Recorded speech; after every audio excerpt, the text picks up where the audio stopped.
What's going on, people? We are Tottenham TV, back here for some more match previews for you guys. It's time to put that disaster of Wednesday night behind us, the 1-0 defeat to Sheffield United, and look forward to the next game, which is Wolves away, Saturday, 3 o'clock kickoff at Molineux.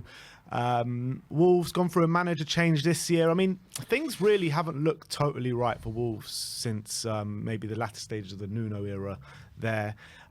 Since Lopetegui's joined, I mean, what are you feeling about Wolves? I think they've been kind of mixed. I think it's been more positive than negative. They've got some big results. They've beaten the likes of Liverpool at home.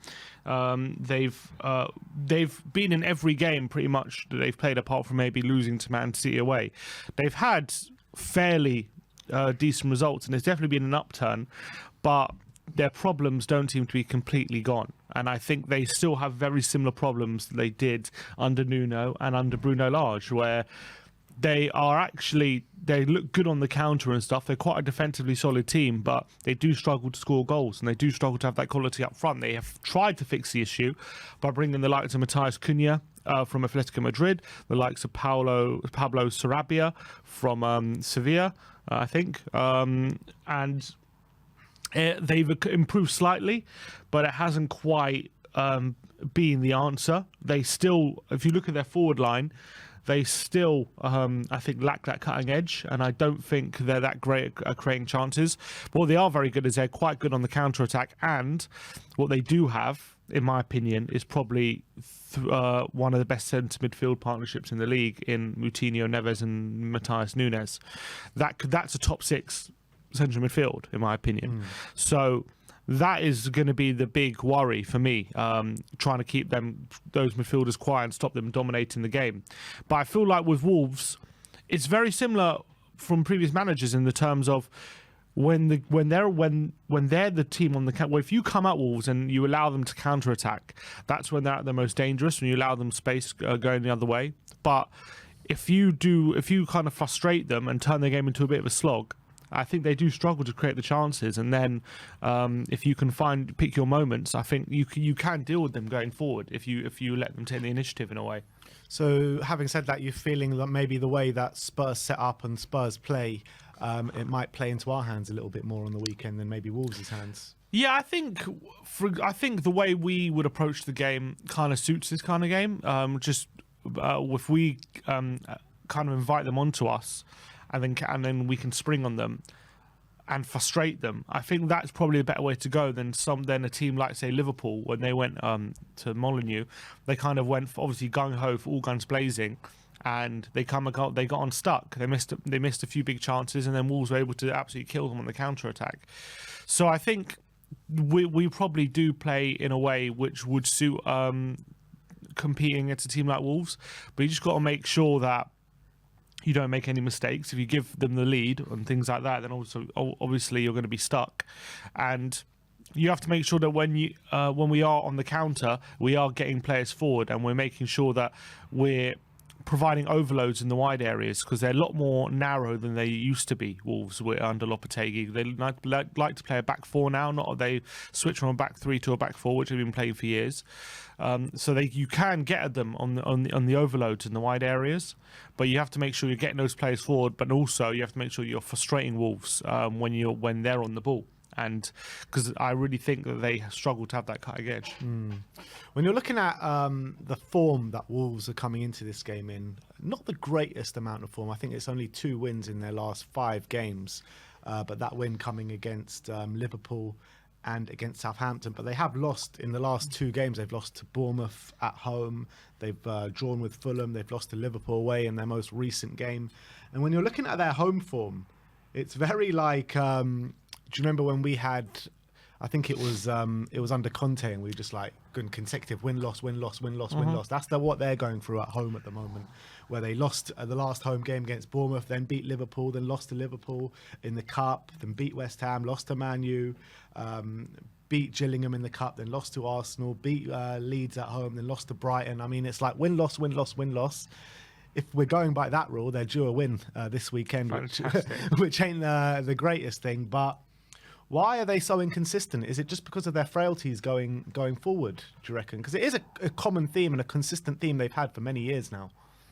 Yeah, and it seems to be that whatever manager they have, they can't find that consistency when it comes to scoring goals. I just think that they're trying to rely on having a solid base foundation going at the back, and then they know that if they don't really have, apart from midfield, they don't have good enough players probably in the defence or the attack to really go toe-to-toe with teams, and they have to really pick their moments to spring on teams and get forward. And I think it's difficult for a team like Wolves to find that consistency when they don't have the look. If you look at they've got a good squad, but they're not they were competing for like top 6 and top 7 like a couple of years ago, but when they were, I think, promoted from the Championship to the Premier League in 2018, they were never asked to like compete for the European football for consistently.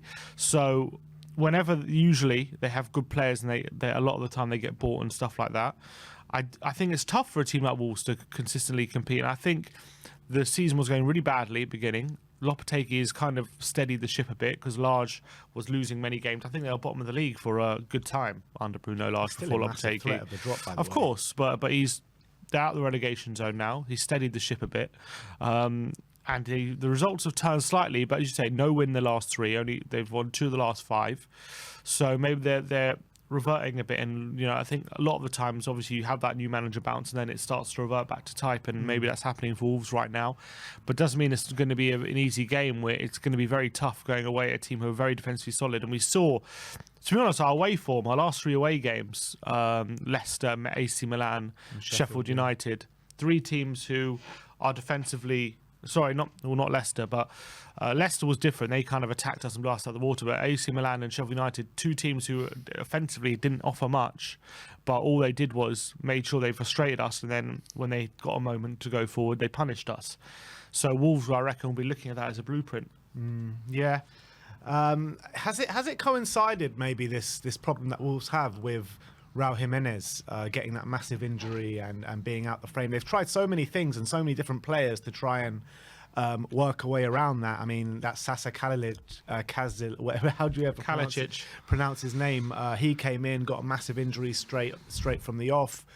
They've brought many other players. Diego Costa came and went. Yeah, Diego Costa, Cunha, Sarabia. I mean, all these players have come in, and they can't seem to get consistent goals from any of them, which is a big problem for them. And I feel like once they've got to hit gold with one of them at least once. And once they do get a proper striker up there, I do feel maybe their fortunes might change a little bit. But when you're looking at the head-to-head between the 2 clubs, Spurs have won 2, drawn 2, and lost 1 in our last 5, where the previous 5 was probably even more split than that. It's probably like evens to loss to wins. I remember there was a time where we would be winning at Molineux, they'd be winning at our place.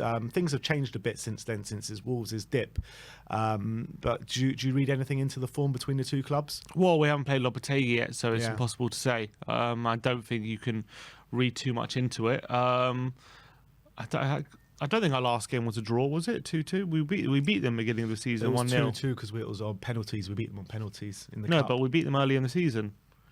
1-0. Yeah. 1-0. Harry Kane with a header. That was under Bruno Lage. So I don't think you can read too much into it. We've got a good recent record against them, but I think it's one of those games where if we make no mistakes at the back, I think we can win. I think that's the way we're going to have to play from now. That's what we've been playing all season, and how we're going to have to play from now to the end of the season. Keep games really tight, make sure we're not making any mistakes, and then find moments of quality. Because at the moment, it seems as though if we kind of try and force the issue a bit, we get opened up too much. Our defence isn't good enough to cope. So I think tomorrow it's going to be a very similar game. It will be a very similar game to the Chelsea game. It will be a very similar game to the West Ham game, but we're going to be away from home, so the home team are going to have a bit more confidence to come at us and maybe create more chances, which has got to be a worry. We've got to only see how Liverpool performed there, losing 3-0 not so long ago. So we just got to be careful that we don't let them get too on top of us. But if we can keep it tight, I think the way forward is just making sure that we're not making any mistakes and then picking our moments. talking about Tottenham's form coming into it, obviously, our form's going really well in the league at the moment. 4 wins out of our last 5 games. The home form, we've kind of, I wouldn't say put it to bed, but we've answered critics over the last couple of games about our home form, beating Chelsea, beating West Ham. It's the away form, which is worrying at the moment. 3 losses out of our last 3 away games in all competitions, as you said before. But Molineux is usually a happy hunting ground for us. Do you know the last time we lost at Molineux was? Last time we lost at Molineux? Long time ago now. What, 2004? 2010. 2010. 1-0 loss in 2010. So we haven't lost to them at Molineux since they've come back up. It has been, like I said before, we usually do well at their place, and they were usually doing well at our place for a while. But we seem to have Wolves' number at Molineux since they've come up to the league. So hopefully that can play into our hands a little bit coming into this game. And like you say, that maybe the tactics and the style of play does play into our hands. When you're looking at the Wolves team, obviously you said they've got a really good talent in the centre of the park. Is there anyone else you're really worried about on that team? So obviously Adama is just a jack in the box. You just never know. You kind of know what you're going to get, but you never know whether today's the day you're going to be able to stop it or not. You just never know with Adama. I do envisage him probably coming on as a sub, and that is something a bit to worry about. Obviously, I love their central midfielders. Matthias Cunha is an interesting one because I do think he's a good player, but I think they're playing him in a false 9 position, and he's struggling to adapt at the moment to the Premier League and struggling to adapt to that Wolves team. But once he does adapt, he definitely is one you have to watch out for because he's got a lot of potential, a lot of quality, Matthias Cunha, and things didn't really work out with him at Atletico Madrid, but I think he could definitely be someone. Are they really working out for him here? He hasn't scored a goal yet. I'm not saying they have worked out. I'm saying things didn't work out at Atletico and he's struggling to adapt at Wolves. But I do think he's a player who could definitely hurt us if he starts, if they get him right. I think if you bring on their lineup, like they've recently been playing Moutinho in a bit more advanced position. I know against Wolves, against Liverpool, they did that. But I think what they should be doing is playing Cunha there, and then maybe a striker ahead of him. Maybe you see a better. But it says he's a doubt there, so maybe he's not going to play. I really like Nunez. I really like Neves. I like Moutinho. I like Lemina as well. All 4 of them. I like all 4 of those central midfielders. All 4 of them can really play. Lemina's a good ball carrier. Neves is a brilliant passer. Matthias Nunez is a bundle of energy, and Moutinho is a smooth operator. So it's going to be tough. It's going to be tough to dominate in the centre, especially if we've only got those 2 there, and obviously you're going to have Emerson tucking in sometimes. But it's still, even with that, it's going to be very tough. And you just got. I remember the game at the Tottenham Stadium early in the season. The first half, they dominated Wolves, and it was those 3. It was those 3 really dominating the central midfield. We couldn't get the ball off them. Yeah.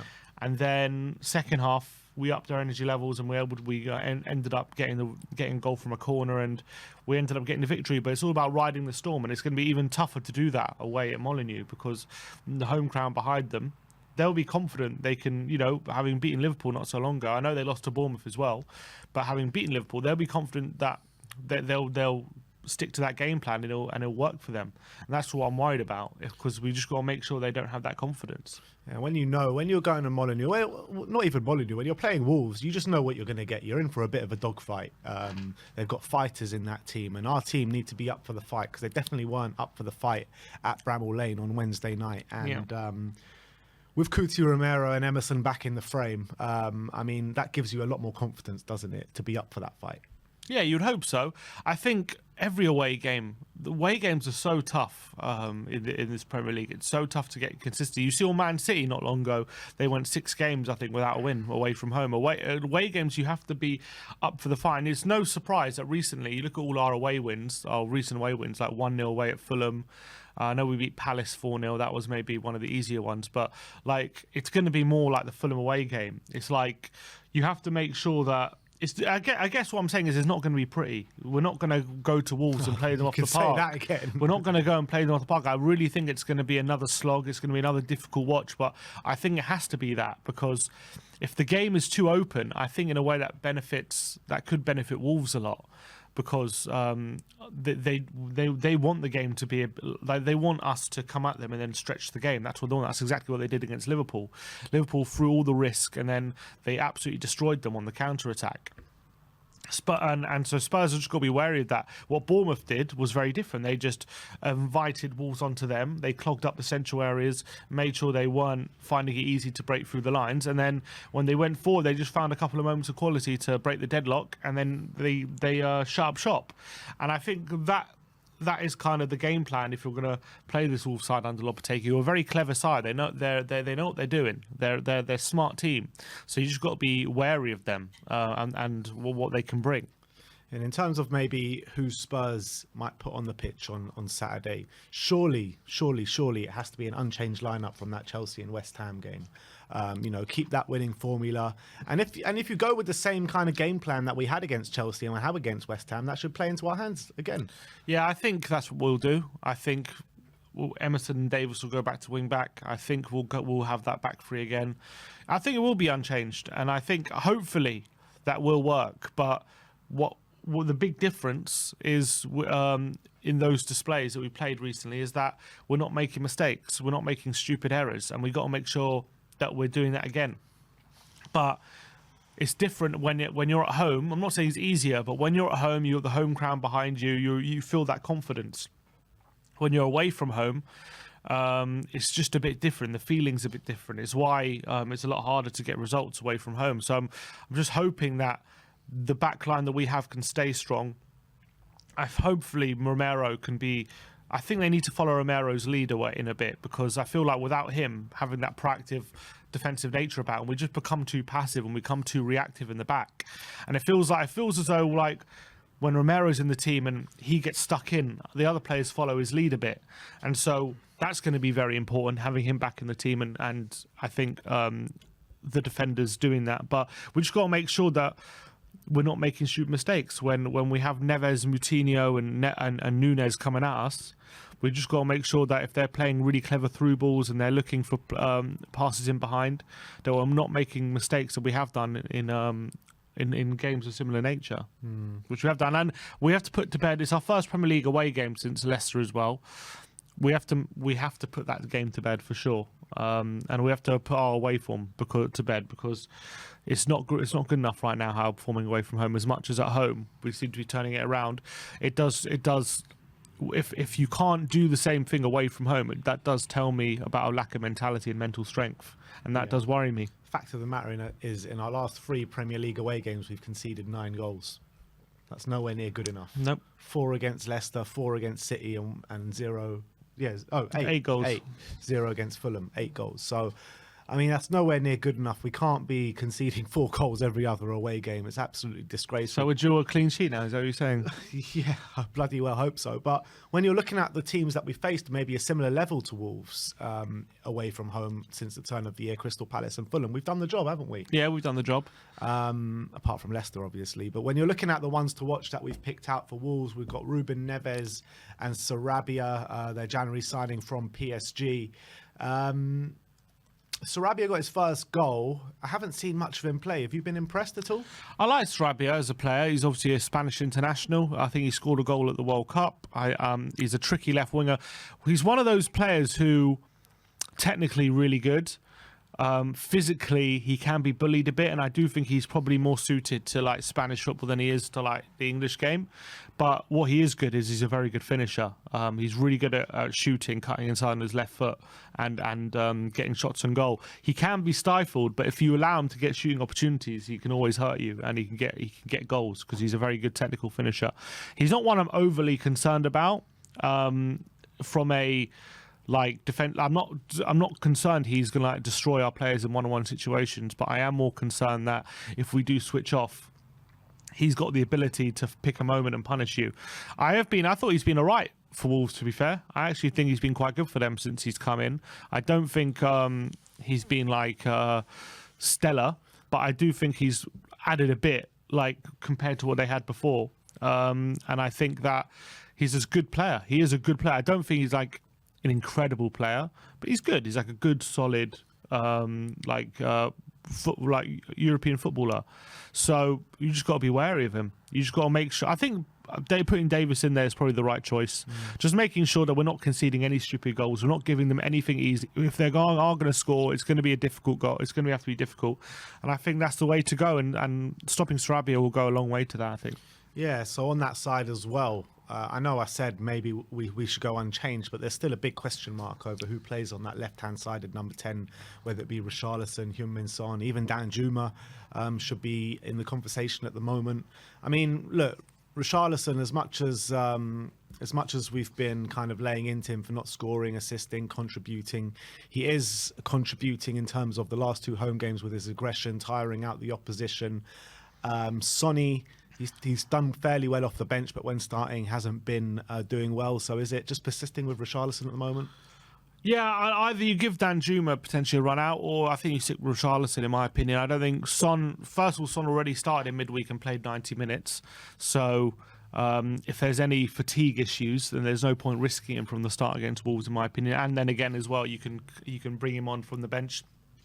Things are not going right. I would probably just stick with Richarlison for now. I understand people want more from him, but I do think this could be a good game for him. I'm not saying he's definitely going to score, but I do think what he will do is make things difficult for Wolves. He'll make sure that they're not getting an easy ride, especially with his tracking back. And I do think he's a threat, especially from set pieces, aerially. These kind of moments we're going to need against Wolves. So I think his physicality will help. They've got Semedo, charging down that right-hand side, and I'm not a massive fan of Semedo, but what he does bring is energy, speed, physicality on the right-hand side. And he's gonna, if Son's in the team, he's gonna make Son do a lot of running going backwards. So you might as well waste that energy on Richarlison tracking back, and then when Son can come on, and then Semedo might find it hard to deal with Sonny if he's got tiring legs. So I would carry on Richarlison as much as we want more from him. I think that's the way to go for now, and I think it's been working so far. With result in terms of results, him on the left in the league anyway. Games in the league. I know he played up front, so it was a bit different. But I think him starting on the left-hand side, doing that dog work, and Son coming on, I think he's been working. So I'd carry on for now. In terms of the league table now, Spurs sit in 4th, 4 points above Newcastle in 5th. Newcastle play Man City this weekend. Liverpool play Manchester United this weekend. We're 4 points behind Man United. It's so vital to get that 3 points this weekend. I mean, if we don't get that 3 points, we're going to be sitting here on Sunday being like, oh, another missed opportunity once again. Definitely. And we have to fight for these 3 points. We're going to have to put tooth and nail into it. And considering we've got a massive game against Milan on Wednesday, most people, if you ask them what's the most important game, they would say the Milan game. So, it's going to be a lot. I don't see Spurs resting any players on Saturday, but it's going to we're going to have to put a big effort on Saturday, and then obviously you're going to have to be a big effort on Wednesday for the Milan game. So it is a big game, and obviously it would be a massive missed opportunity if we don't win, but we do have that, like, if we do lose on Saturday and then win on Wednesday, people will probably quickly forget it. So we need to make sure we leave ourselves in the best position possible on Saturday by fighting for those points. But I'm just concerned. I am concerned away from home in this kind of game when I'm just concerned we'll have half an eye on the Milan game on Wednesday. Not from a selection point of view, but just naturally, like the player's mind. And that's what worries me a bit. Like, where were the players' minds on Wednesday night? Was it on this game or on Milan? The players' minds on Wednesday night. The players' minds were. They weren't at Bramall Lane, I'll tell you that. The players' minds were, this management aren't really bothered about this cup because they're resting all these players probably, and they didn't see it as like, we'll probably just turn up and win because they're a championship team and they've made 8 changes and our mind wasn't at it. But I just feel like the extra effort we're going to need to put in to win this game. I'm not saying it's not going to be there, but I am a bit concerned it won't be there. Because we've got such a big game going on Wednesday. And we can't let this bad feeling set in and fester in again, because there was starting to be a good feeling around the place before that Sheffield United game. And obviously Sheffield United happened. Biggest game probably for the majority of fans this season, that game. And it was a complete disaster class. I mean, everything and anything about that performance was terribly wrong. And we just need a massive response. The fans need it, the players need it, the club need it. And if we get that massive response, it could spur us on to go and beat Milan. But I fear that if we have another embarrassing defeat and don't show up, that could kind of carry itself into that Milan game. I got a question for you. I've been seeing like a growing sense of this, like recently, especially on our WhatsApp group and maybe on social media. After going out of the FA Cup on Wednesday, do you think people are starting to, like, in a way, care less about top four? Because we got top four already last season. Things didn't really push on after, we were told getting into the top four was going to really help us push on and whatever, improve where we're at. And now after going out of the, like, I think before Wednesday, like, if you look at the overall picture of the season, it's like, okay, still in the FA Cup, still in the Champions League and in the top four. It's like, I think people were looking at that as a good overall picture, and I was as well, because not only are we still in the top four, but we've still got two avenues of potentially winning a trophy still open at the moment. But one of them just gone, and the way it went so easily, like we went without a fight basically. And now it's like, okay, it's now top four Champions League. Obviously, it's still the two biggest things, but I'm getting the sense like a lot of fans are like looking at it now, and it's like, do I really care if we're getting top four, if this is how we're going to treat the cup competitions? Like, if you're getting in the top four, but you're also having a serious run at the cup and maybe having a chance of winning it, then it puts in a different perspective. But I feel like there's a lot of fans who just are getting, like, who are not caring as much about top four anymore since going out the cup in a weird way. Yeah, it's not even a weird way, to be honest. I think it's absolutely spot on. I think a lot of fans are getting disillusioned with it. And I don't think you can blame them, to be honest, because what have we heard? The noise coming out of this club consistently. Top four will be a game changer. It will help us compete. It will do this. It will do that. And it hasn't really enabled us to do anything getting top four. I mean, we were the ones getting Champions League over Arsenal last year. They're the ones fighting for a title this year while we're still in a top four battle. We haven't... Basically, from this time last year till now, it's the same club. Like, yeah, fine, we've got maybe a few more players in through the door, but we've got, within a 3 points difference to where we were last year, in the same position in the league, fighting for the exact same positions in the league, out the FA Cup in the exact same rounds. I mean, it's just a carbon copy, really, of last season. But if you're, like, getting top four should be a building block so that you can obviously improve the team and put yourselves in a position to start, like, competing for trophies and winning trophies on a consistent basis. That's what top four should be. Top four shouldn't be the end goal for every season, and everything should be thrown by the wayside so that you can get that goal. So I can understand partly last season, okay, we went out the FA Cup early, went out the League Cup early. I wasn't happy about it, but at least, okay, we did it because it's Conte's first season. He's only been there 6 months and he's putting everything into just getting that Champions League spot. But then this season, I don't have that same feeling because we did it last season. We got that top four. Now that should be a building block, so we have that solid base, so we can actually compete for these, compete for an FA Cup and compete for a League Cup, and while also getting top four alongside that. But to throw the FA Cup like we did on Wednesday for the sake of getting back into that top four that we did last season, it's like, what's the point? A lot of fans are getting that feeling. It's like, is this what it's just going to be every season? Like, throwing these cup competitions and chances of glory just so we can get back into the top four just for extra revenue when it's not allowing us to push on. Let's be honest, though, right? Let's be honest. The club has always told us that the top four is a building block. When has it ever been a building block? Like, for us, when have we ever got in top four, then be like, all right, we're here now, let's stamp our authority here? I know we did finish top four consecutively, and we had a few half-assed title challenges and stuff like that, but that was more to do with the players that we already had and Pochettino and the vibe that we had around the club. It was nothing to do with actually using top four as a building block and actually stamping our authority and being like, all right, we can get our targets through the door. We can really push on as a football club. We've never done that through top four. It's always been used as just extra revenue to bring in through the club, and that's it. I mean, we've never used it as a building block ever. So that's why fans are getting disillusioned with this top four thing. It's like, for me this season, if we finish top four and don't win anything, which looks like it again, I'm just going to be like, yeah, all right, we finished top four again. Yeah, great to have Champions League football back next year, but I'm not going to have a sense of being like so proud of this football club maybe that I had at the end of last season. If we won the FA Cup and got top four, then I'd sit here and be like, all right, credit to you guys. You had a really good season. That'd be our best ever Premier League season. Yeah. So I'll be super happy with top four in a cup. Would I be happy with a cup and no top four? Probably not. I think I want both. I want both as a minimum, as absolute minimum. And as much as getting top four is great, I don't think it means as much as it used to, because of the way the club treats it and the way that we never kick on after getting that top four. So it's kind of meaningless at the end of the day.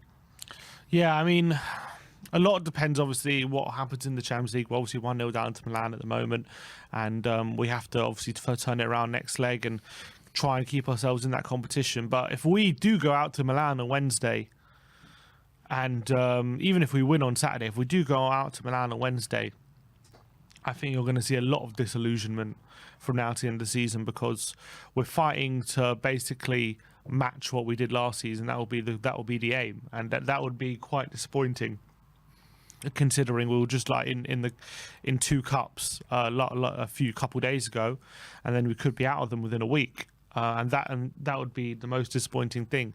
But it's obviously getting to the top four gets you nights like Wednesday night and against AC Milan and things like that, and that's obviously we really look forward to them. But if we're going to bow out on the last 16, and then all you're doing is fighting for another chance to be in the last 16, it's like that's not enough for us. We want top four to just be the base. It's not the total aim, and that's the worry.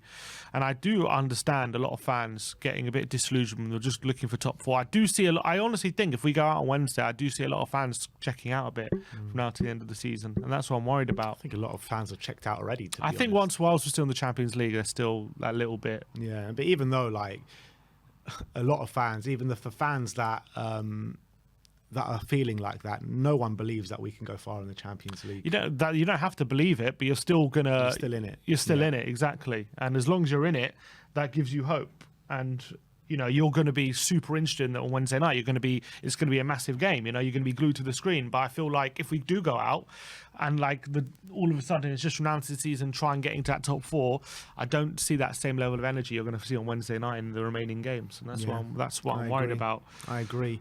Whereas if we do stay in the Champions League, as long as we got the Champions League, you're still in it.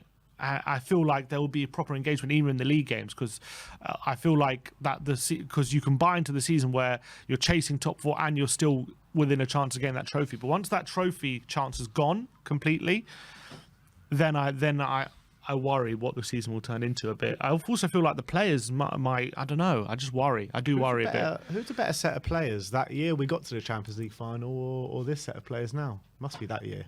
I mean, that year in the league we were terrible, weren't we? We were terrible in the second. Yeah, we were not great for the majority of the season.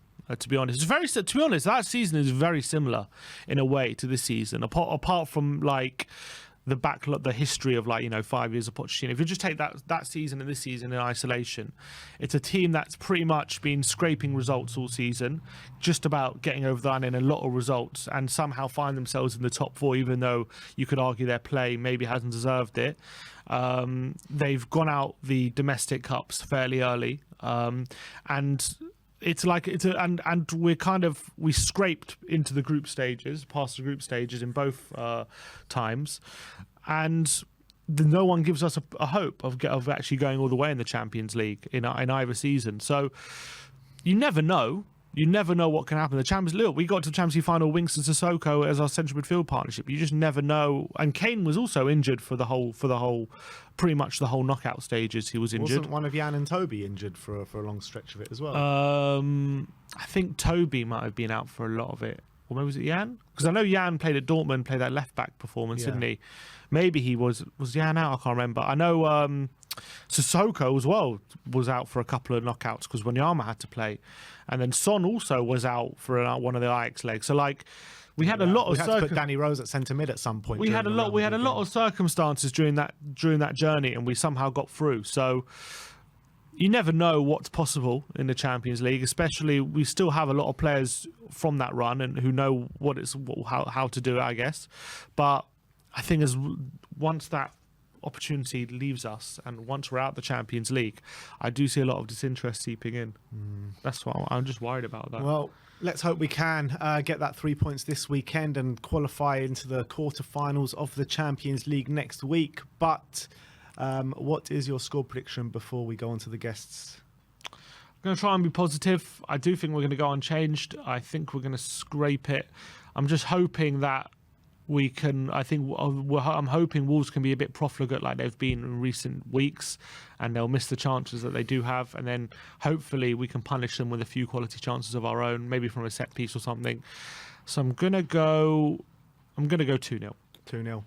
Yeah, I picked 1-0 for this game. I think that it's going to be a really tight game. Not many chances in the game, as we've seen in many Spurs games over the past couple of weeks. And I think with Romero back in there, with Emerson back in there, we will be a lot more defensively solid.